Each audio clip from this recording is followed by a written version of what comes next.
fucking DeBarge family, that should die under the jail. All being protected by Clive Davis. I wonder why. Jaguar Wright just pulled the curtain back on what 50 Cent cut out of the Diddy documentary, and what she's describing is much darker than anything Netflix showed. According to her, this wasn't just light editing. She says names were removed, footage was left out, and the real story was trimmed down on purpose. Was there anything at all that you were watching this documentary? As bad as Diddy, 50 actually has a heart. He's a lovable thug. You know? Somebody should ask Soulja Boy how loving he is. He's very loving. All that time they spent together and the way he believed in him. Oh my God. They were almost inseparable. Truth is, Curtis is a swish. Been a swish for many years. Everyone knows it. The reason why I haven't got behind Curtis Jackson is because the only reason he wants them out of the way is so he can take over. If you clicked on this video, it's probably because you heard Jaguar Wright is going all the way in on 50 Cent's Diddy documentary. And honestly, your curiosity makes sense. While everyone else is focused on what made it into Diddy, The Reckoning on Netflix, Jaguar is talking about what never made it to the screen at all. She says the most shocking parts weren't cut because they were weak or boring. They were cut because they were too explosive. The kind of information that could raise serious questions about powerful people. In this video, you're going to hear about a few major things Jaguar claims were completely left out. First, she talks about Clive Davis, why his absence from the documentary stood out, and why no one seems willing to speak on him. Next, we break down what Jaguar says was missing from the Lil Rod lawsuit coverage, including why Stevie J was never mentioned. And finally, she makes some jaw-dropping claims about Diddy being connected to the Illuminati and spiritual warfare that go far beyond the music industry. Jaguar also has some very interesting theories on why 50 chose to stay silent on certain things. Now they got an even bigger one named Curtis Jackson. They should check the EPA report since he's been there and the toxic waste he's been allowing to be dumped around the property of Millennium Studios for cheap cash. And I'm not saying allegedly, Curtis. I know what you've been doing. You don't get no about what happens to those people in that. Jaguar was asked who the worst celebrity she has ever been around was. She didn't pause. She said Clive Davis. She described him as someone with enormous power and a very dark presence in the music industry. She went even further, claiming he was connected to multiple tragic deaths. Bitch who would sign to Clive Davis after we all know what he did to Whitney Houston? And praise, Clive is my everything. Clive is my everything. I'd be nothing without him. You're fucking right. You're still nothing, even with him.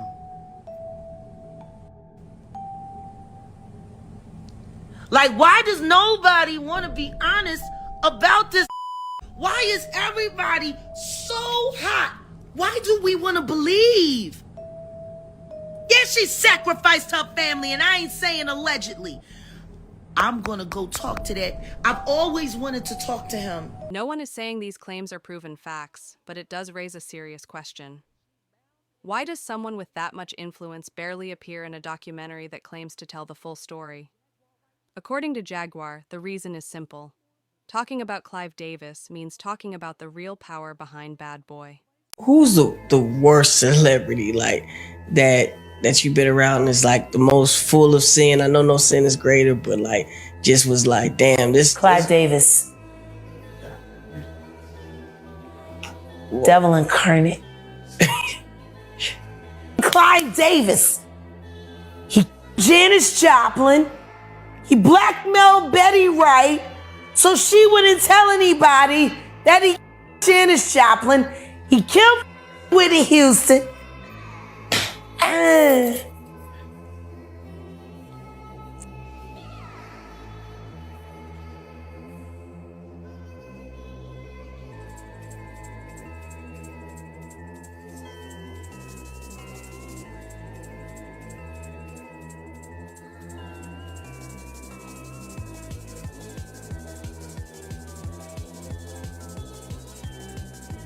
Jaguar also brings up moments and connections she says people refuse to talk about.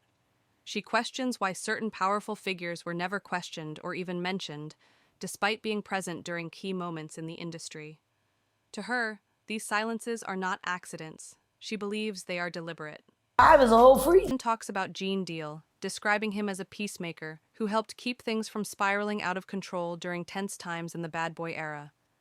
According to Jaguar, his presence kept a lot of situations from becoming much worse. When he was no longer around, everything changed. Without that balance, she believes unchecked power took over. Things and an axe to grind. You know what I mean? Like, it's a different person. Jaguar Wright also exposed footage of Diddy and Lil Rod spending time together during a strange and confusing period. She described the situation as extremely unsettling, especially when paired with voice messages that felt overly personal and inappropriate for two grown men. Oh God, did you see him with Little Rod working out Oh man, that was. while they were on the come down from all of the pharmaceuticals and all of the weirdo behavior and all of the alcohol watching? Everyone's girl. It seems like if you got our. When the story shifts to Kim Porter, Jaguar says the documentary failed her completely. Kim wasn't given her own voice or her own story. Instead, someone else spoke for her, which Jaguar found strange and unfair, considering how important Kim was to Diddy's life. They didn't portray her at all. 5K to help her get a. From there, Jaguar raises another big question. Why were certain people never mentioned at all? She specifically calls out Stevie J, saying his absence makes no sense. According to Jaguar, Stevie J lived in the same house where much of this activity allegedly happened and was one of Diddy's closest producers for years, yet somehow his name never comes up. Nobody's talking about who her husband. According to Jaguar, Diddy isn't the mastermind people think he is. She believes he's a pawn, someone being used inside a much larger system. They did what they needed to do in this documentary. The whole objective of this documentary was to blame it all on Diddy. The devil made me do it, blame it all on Diddy, and the rest of the industry is nothing like this. Like when Curtis Jackson sat there in his interview with Robin and sat there and said, I did this because I don't want people thinking that the hip new media, and I'm really not liking that term, this new media, because what it really sounds like is the name of a gang. Like the media is media. Because I'm looking at the people that are falling under it, and they're all the same people that are involved with, creating these propaganda campaigns. But that's exactly what Diddy was saying at the beginning of the documentary. We need somebody that is proficient, or fluent in being able to spin propaganda and narratives. She calls it spiritual warfare. Once you look at it that way, she says you can't put all the blame on Diddy alone. If you only look at this as freaky behavior and celebrity scandal, that's one thing. But if you flip it and look at it as spiritual warfare, it casts a much bigger light on everything. You can't just put it all on Diddy. The most damning thing about these allegations isn't just that Jaguar Wright made them. It's that one of Diddy's closest former friends, Mark Curry, appeared to substantiate them. When the conversation turned to Kim Porter, his tone changed. This wasn't speculation to him. We look at it from the face value aspect of it, that's one thing. But if you look to the spiritual side of it, it's completely different. It unveils a much deeper agenda, because for those who, it's funny, people like to talk about God and they like to throw God's name around and they like to talk about their religious and they like to talk about this and they like to talk about that, but then they don't want to acknowledge the spiritual warfare aspect of all of this that's involved. Because if you're only looking at this as freaky behavior and this, that, and the other, then that's perfectly fine. But if you take it and you flip it on the other side and you look at it as spiritual warfare, it casts a much bigger net and a much bigger light on everything. You can't just put it all on Diddy. That was the breaking point. Kim decided she was done and tried to move on with her life. But even then, she couldn't fully escape him. When Kim passed away, the official cause was pneumonia. Mark said that explanation never fully added up to him. Do you think he had anything to do with Kim Porter passing? I tell you this.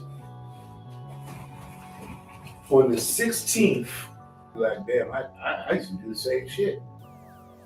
You know, so I say never put my hand on no woman, but I bought some girls. I bought some stuff before. I bought some coochie. For that shit. Even in a regular relationship, you don't even know it. You buying it. All of these allegations being completely missing from the Diddy documentary is wild. So you really have to ask why 50 chose not to include them. Was he hiding something? Was he protecting someone? Let us know what you think in the comments below.